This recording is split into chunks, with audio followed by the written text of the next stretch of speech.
Assalamualaikum warahmatullahi wabarakatuh. Salam sejahtera untuk kita semua. Saya Cucu Satria Baruna, CGP Angkatan 7 dari UPTD SD Negeri 2 Pesangan Selatan, Kabupaten Biren, Provinsi Aceh. Saya akan mempresentasikan aksi nyata saya pada modul 11 Refleksi Filosofis Pendidikan Nasional Ki Hajar Dewantara. Sebelumnya, Ki Hajar Dewantara telah mengungkapkan tujuan pendidikan, yaitu menuntun segala kodrat yang ada pada anak-anak, agar mereka dapat mencapai keselamatan dan kebahagiaan yang setinggi-tingginya, baik sebagai manusia maupun sebagai anggota masyarakat. Ki Hajar Dewantara juga mengungkapkan beberapa gagasannya di dalam dunia pendidikan. Yang pertama itu ada Trisila Pendidikan, di mana di dalam Trisila ini Ki Hajar Dewantara menjalankan filosofis Among, yaitu Ingarso Sungtolodo, menjadi teladan, pemimpin, contoh kebajikan, patut ditiru, atau baik untuk dicontoh oleh orang lain, baik itu perbuatannya, kelakuannya, sifatnya, dan lain-lain. In Madya Mangun Karsa, dia bisa memberdaya, menyemangati, membuat orang lain memiliki kekuatan, kemampuan, tenaga, akal, cara, dan sebagainya demi memperbaiki kualitas diri mereka. Tut Uri Handayani, mempengaruhi, memelihara, dan memprovokasi kebajikan, serta kualitas positif lain agar orang lain bertumbuh menjadi maju. Kemudian ada menuntun. Seorang pendidik harusnya menuntun peserta didiknya atau anak didiknya sesuai dengan kodrat alam dan kodrat zaman yang ada pada dirinya. Kemudian selanjutnya pengembangan budi pekerti. Pengembangan budi pekerti juga harus dikembangkan oleh guru supaya membentuk karakter peserta didik yang lebih baik. Kemudian pendidik layaknya petani. Ki Hajar Dewantara mengibaratkan pendidik itu layaknya seorang petani. Seorang petani tidak bisa menanam jagung berharap akan berbuah padi. Begitu juga dengan padi. Padi tidak akan bisa berbuah jagung. Kemudian ada merdeka belajar. Seorang siswa atau anak didik harus merasa merdeka dalam belajarnya. Kemudian ada Tri Pusat Pendidikan. Di pusat pendidikan ada keluarga, sekolah, dan lingkungan. Kemudian Ki Hajar Dewantara juga mengemukakan tentang 5 azas pendidikan. Di dalam dunia pendidikan ada 5 azas yang dikemukakan oleh Ki Hajar Dewantara, yaitu azas kemerdekaan, azas kodrat alam, azas kebudayaan, azas kebangsaan, dan azas kemanusiaan. Untuk saat ini, gagasan dan pokok pemikiran Ki Hajar Dewantara sudah mulai saya praktikkan dalam pembelajaran. Kegiatan pembelajaran menjadi menyenangkan dan lebih bermakna kepada peserta didik. Pengembangan nilai-nilai budi pekerti dan karakter sudah lebih berkembang dan diharapkan akan berjalan seperti yang diharapkan di masa depan. Saya juga merasa senang dan bangga karena mempunyai kesempatan menjadi bagian dari perubahan dunia pendidikan Indonesia menuju ke arah yang lebih baik. Setelah mempelajari modul 11, saya lebih bisa memahami makna menuntun kodrat anak. Anak bukan tabula rasa, sehingga saya bisa lebih sabar dalam mengarahkan peserta didik untuk menemukan kemerdekaan belajarnya. Belajar tidak bisa dipaksakan, tetapi motivasi belajarlah yang perlu ditingkatkan melalui pendidikan budi pekerti dan karakter. Deskripsi aksi nyata yang sudah saya lakukan merujuk pada modul 11, yaitu melakukan pembelajaran dengan menuntun terbentuknya budi pekerti anak agar bertanggung jawab terhadap diri sendiri dan lingkungannya.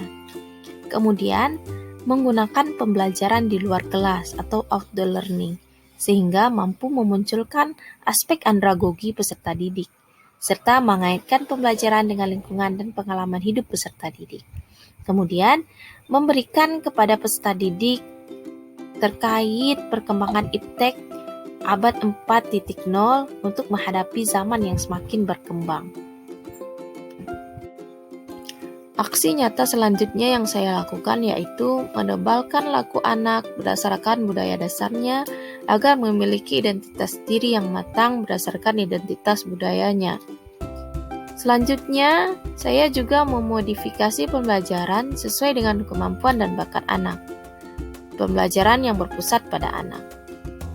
Selanjutnya yaitu melatih anak didik untuk bekerja sama, berempati, saling menghargai, bertanggung jawab, dan gotong royong dalam bentuk belajar kelompok.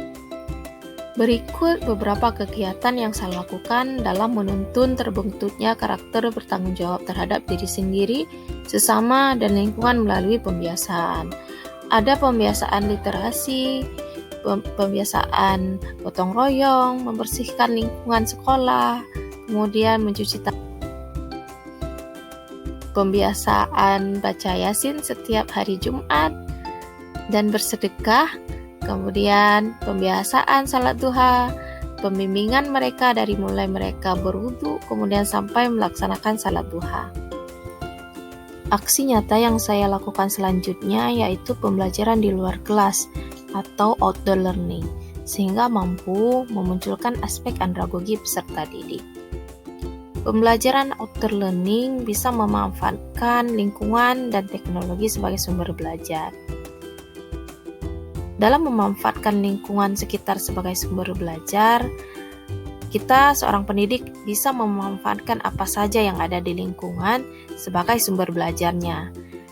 Contohnya yaitu penjaga kantin sekolah sebagai narasumber dalam wawancara. Kemudian dalam pembelajaran IPA, misalnya dalam jenis-jenis akar, peserta didik dapat mencari sendiri yang mana akar serabut dan akar tunggang. Kemudian dia contohnya dalam pembelajaran tentang bunga sempurna dan tidak sempurna, sehingga peserta didik dapat menemukan sendiri jawabannya sehingga pembelajarannya akan lebih bermakna. Kemudian saya juga memberikan bekal kepada peserta didik terkait perkembangan iptek abad 4.0 untuk menghadapi zaman yang semakin berkembang. Kegiatan ini sangat diperlukan oleh peserta didik untuk kemajuan pendidikan di masa yang akan datang. Aksi nyata yang telah saya lakukan selanjutnya yaitu menebalkan laku anak berdasarkan budaya dasarnya agar mereka memiliki identitas diri yang matang berdasarkan identitas budaya mereka. Contohnya yaitu seperti perayaan Maulid Nabi Muhammad SAW.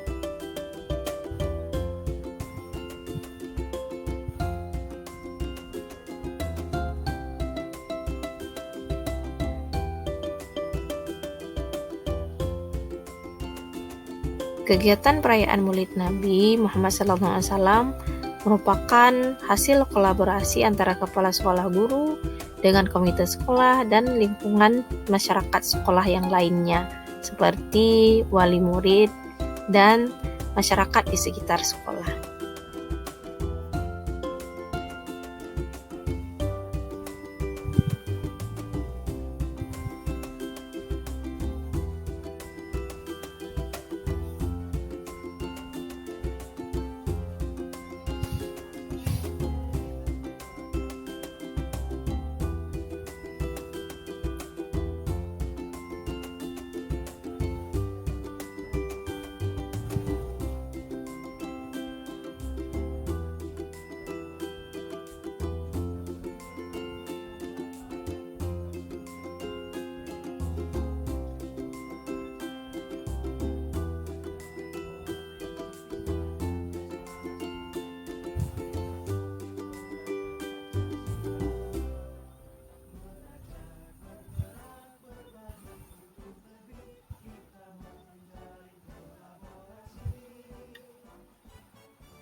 Ini merupakan beberapa kegiatan yang dilakukan selama melaksanakan perayaan Maulid Nabi besar Muhammad SAW di sekolah. Yang pertama itu menghias kelas dan lingkungan sekolah. Kemudian, meminjam alat masak dan makan dari kampung atau desa. Ini menunjukkan sifat kegotong royongan. Kemudian menjamu tamu dengan bukulah, yaitu nasi yang dibungkus dengan daun pisang yang berbentuk limas. Kemudian kegiatan dike. Kegiatan dike ini adalah zikir yang disertai dengan gerakan dan lagu-lagu. Gerakan-gerakan harus disesuaikan dengan irama yang dinyanyikan. Kemudian menu adalah hasil dari patungan kepala sekolah, komite, guru, wali murid, penjaga kantin, dan penjaga sekolah. Kemudian ada pementasan kegiatan anak. Di sini ada beberapa pementasan kegiatan, ada salawat, kemudian ada asmaul husna dan lain sebagainya. Kemudian panitia bagian kebersihan itu terdiri dari murid dan guru serta wali murid. Ini merupakan kolaborasi yang sangat indah dan bisa dilaksanakan dan bermanfaat bagi semua anggota masyarakat sekolah. Selanjutnya yaitu pembelajaran yang berpusat pada anak serta memodifikasi pembelajaran sesuai dengan kemampuan dan bakat anak. Seorang pamong atau guru dapat memberikan tuntunan agar anak dapat menemukan kemerdekaan dalam belajar. Hal ini supaya bisa mengoptimalkan bakatnya sehingga bisa memberikan sumbangan paling baik dalam berkarya untuk bangsa di masa yang akan datang. Selanjutnya yaitu melatih anak didik untuk bekerja sama, berempati, saling menghargai, bertanggung jawab, dan gotong royong dalam bentuk belajar kelompok. Belajar kelompok tentunya sangat mempengaruhi nilai sosial peserta didik, di mana di dalam sebuah kelompok mereka akan berkolaborasi dalam membahas suatu permasalahan, kemudian sampai mendapatkan solusi dari permasalahan yang mereka dapatkan, dan kemudian dapat dipresentasikan di depan kelas. Nah, ini memupuk peserta didik untuk bekerja sama, saling berempati, menghargai, dan bertanggung jawab dalam menyelesaikan tugas mereka secara bersama-sama. Sekian dan terima kasih. Terus semangat dalam mendidik penerus bangsa demi generasi yang gemilang. Salam guru penggerak, tergerak, bergerak, dan menggerakkan.